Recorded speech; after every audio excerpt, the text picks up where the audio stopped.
Hey everyone, it's May 16th, and that means that if today's your birthday, you share it with one of America's first serial killers, Dr. H. Holmes, who allegedly murdered dozens of victims in the late 1800s in his Chicago murder castle. And that is him right up there.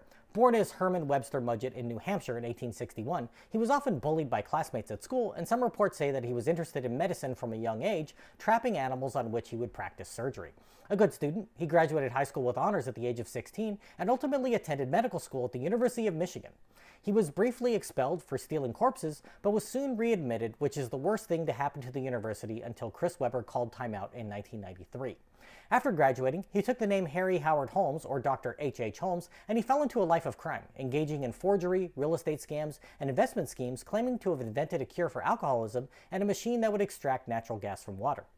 This made him the biggest fraudster associated with the University of Michigan until Tom Brady shilled for FTX. Holmes was also a bigamist, marrying 3 different women and having a daughter. Working as a druggist in 1886, he promised to marry the woman he worked for if she gave him her business. She did, and then she and her daughter disappeared.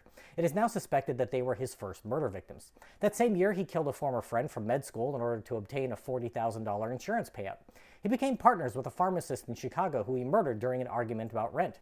He sold the man's body and purchased a block-long tract of land on which he built a 3-story building called the Castle that he planned to operate as a hotel during the World's Fair in 1893. The bottom floor of his building housed retail shops, and he maintained an office on the top floor. But the middle floor was where the real purpose lay, containing a labyrinth of over 100 windowless rooms, many of which were soundproofed, with doorways opening to brick walls, strangely angled hallways, stairs that led to nowhere, and doors that couldn't be opened from inside the room. Holmes would get guests and employees at the hotel alone in one of his soundproof rooms, which contained gas lines, allowing him to render the occupant unconscious. He would torture his victims, even locking some in a vault adjacent to his office where he could listen to them scream as they slowly ran out of oxygen. Dumping their bodies down a chute to the basement, he would strip all flesh from their skeletons to sell to medical schools along with their organs. Holmes drifted across the country, continuing to kill, and was arrested for a horse swindle.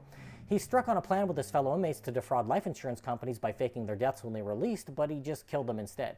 Holmes was finally arrested for murder in Philadelphia in 1895, being convicted and hanged the next year. As a last request, he was buried in concrete so that no one could ever do to his corpse what he had done to others. The castle burned down in 1895, and a post office currently sits on the site. While Holmes confessed in an autobiography to 27 murders, the actual number has been estimated to be as high as 200, but we'll probably never know the true extent of his horrors.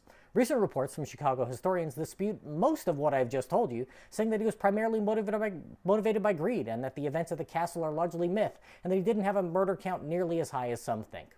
But that's no fun. If this is your birthday, hope you have a great day. Leave me a comment so I can wish you a happy birthday. If you know someone's birthday it is today, send them this video. And to Dr. H. Holmes, I say, happy birthday, you bastard.